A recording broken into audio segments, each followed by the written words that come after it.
الحمد للہ رب العالمین والصلاة والسلام علی سید الانبیاء و امام المرسلین وعلی آلہ واصحابہ واتباعہ اجمعین اما بعد فاعوذ باللہ من الشیطان الرجیم بسم اللہ الرحمن الرحیم قال اللہ تعالی فی القرآن المجید ان اکرمکم عند اللہ اتقاکم صدق اللہ العظیم۔ میں شکریہ ادا کرتا ہوں سب سے پہلے آج کے اس عظیم الشان پروگرام کے روح رواں حضرت مولانا محفوظ الرحمان صاحب ابراہیمی کا۔ انہوں نے مجھ کو حکم دیا، ان کے حکم کی تعمیل کے لیے میں حاضر ہو گیا ہوں۔ مجھے جو دعوت نامہ دیا گیا اس کا موضوع ہے، میری تقریر کا موضوع ہے خلیج میں رہنے والے خلیجی مسلمانوں سے ہندوستانی مسلمانوں کا تقابل۔ غالباً یہی موضوع ہے، الفاظ بدل سکتے ہیں۔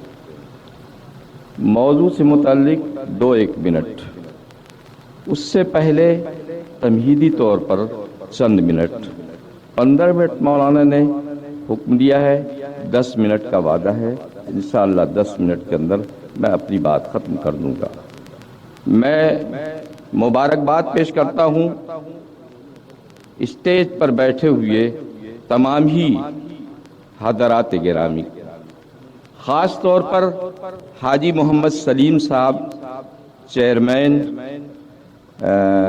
قومی ایکتا سنگھ۔ میری ان سے ملاقات نہیں ہے، آج میں ان کے روبرو ہوا ہوں اور دوسرے صاحب کے ذریعے سے مجھے تعارف ہلکا سا ملا ہے۔ میں مبارکباد دیتا ہوں، ان کے سارے رفقا کی خدمت میں پیش کرتا ہوں، اور مجھے خوشی ہے کہ آج کے اس مبارک اجلاس میں مجھے حاضری کی سعادت حاصل ہوئی۔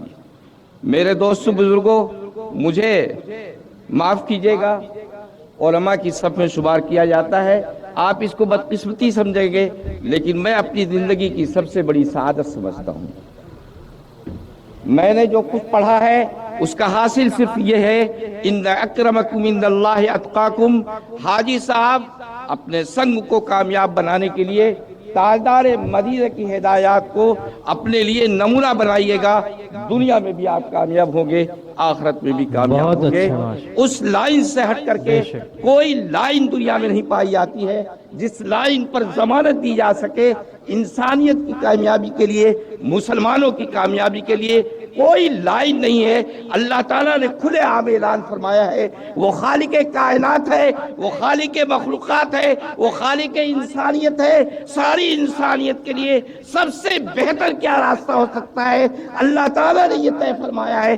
وہ آپ کے بس کی، اس اسٹیج کے پر بیٹھنے والے انسانوں کی بس کی نہیں، اور عدالت میں بیٹھنے والے حکمرانوں کی بس کی بات نہیں ہے، وہ اللہ تعالیٰ کے ہاتھ میں انہوں نے یہ فیصلہ کیا ہے، ان اکرمکم عند اللہ اتقاکم۔ تم میں سب سے زیادہ باعزت وہ شخص ہوگا جو میری بارگاہ میں سب سے زیادہ مکرم متقی ہوگا، جس نے تقوی کو اختیار کیا ہوگا۔ تقوی کیا چیز ہے؟ تقوی وہ زندگی ہے جس زندگی کو ہمارے آپ کے آقا اور مولا جناب نبی کریم صلی اللہ علیہ وسلم نے انسانوں کے سامنے پیش کیا تھا۔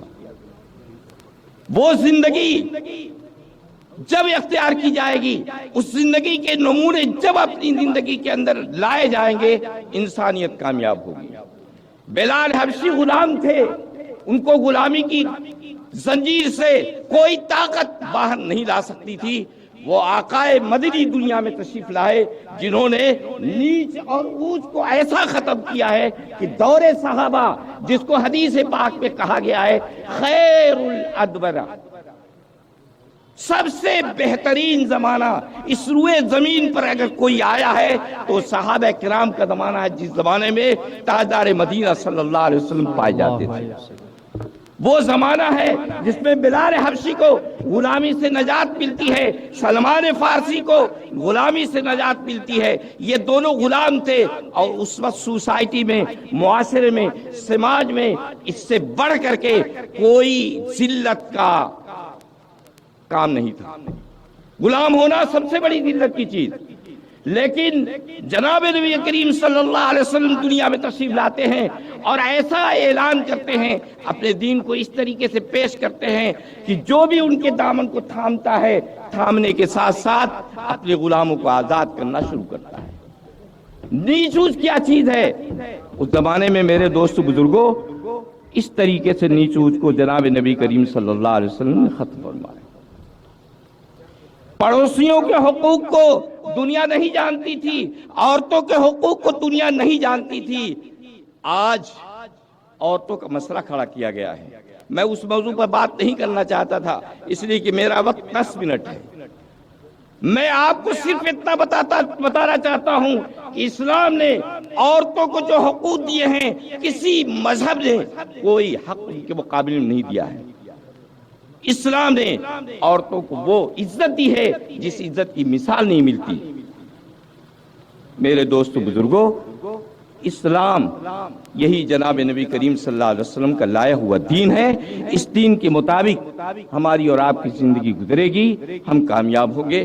اگر یہ قومی ایکتا سنگھ اسی تعلیمات کو لے کر کے چل رہی ہے، جناب نبی کریم صلی اللہ علیہ وسلم نے مظلوموں کا ساتھ دیا، قومی ایکتا اگر مظلوموں کا ساتھ دے رہی ہے، یہ تاجدار مدینہ کی ہدایت پر چلنے والی سنگھ ہوئی اور یہ ایک تنظیم ہوئی، اس لیے یہ تنظیم کامیاب ہوگی۔ اگر اس تنظیم نے غریبوں کی مدد کی، پریشان حالوں کی مدد کی، مریضوں کی مدد کی، قیدیوں کی مدد کی، تو یقیناً یہ قابل مبارکباد ہے، اور ان کی کامیابی کی راہ میں کوئی چیز سنگ راہ نہیں بن سکتی۔ مبارکباد میں پیش کرتا ہوں، اور اسی کے ساتھ ساتھ میں اپنے موضوع پر آتا ہوں۔ خلیجی مسلمانوں کے مقابلے میں ہندوستانی مسلمانوں کا تقابل، بس 1 منٹ میں میں اپنی بات ختم کروں گا، 1-2 منٹ میں۔ خلیج میں رہنے والے آباد جو مسلمان ہیں وہ 2 طرح کے ہیں، وطنی ہیں، ملکی ہیں، وہاں کے باشندہ ہیں جن کو وہاں کی نیشنلٹی ملی ہے، یا ملازمت پر پہنچے ہوئے لوگ۔ جو لوگ ملازمتوں پر پہنچے ہوئے ہیں ان کی میں بات نہیں کرتا، وہ دوسرے ملک سے آئے ہوئے لوگ ہیں۔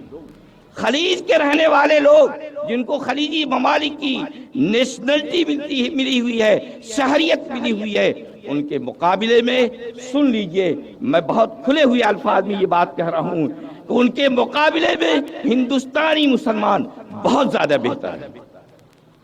کیوں بہتر ہیں اس کو بھی سن لیجئے۔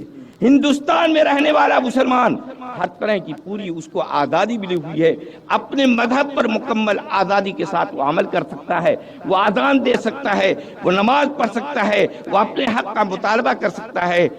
اور ان خلیجی ممالک میں زبان کھولیں گے زبان کاٹ دی جائے گی، زبان کھولیں گے زبان کاٹ دی جائے گی۔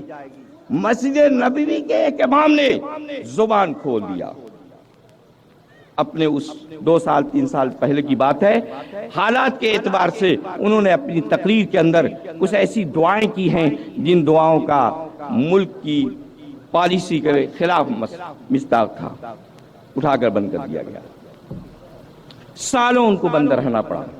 بہرحال میں یہ کہنا چاہتا تھا کہ وہاں کی شہریت حاصل کیے ہوئے مسلمان وہ آزادی نہیں رکھتے، آپ کے ملک کے اندر آزادی ہے۔ یہ ہمارے بزرگوں کی، ہمارے پرکھوں کی قربانیوں کا نتیجہ ہے کہ آئین اور دستور کے اندر ہر مذہب کے ماننے والے کو اپنے مذہب پر عمل کرنے کی پوری آزادی دی گئی ہے۔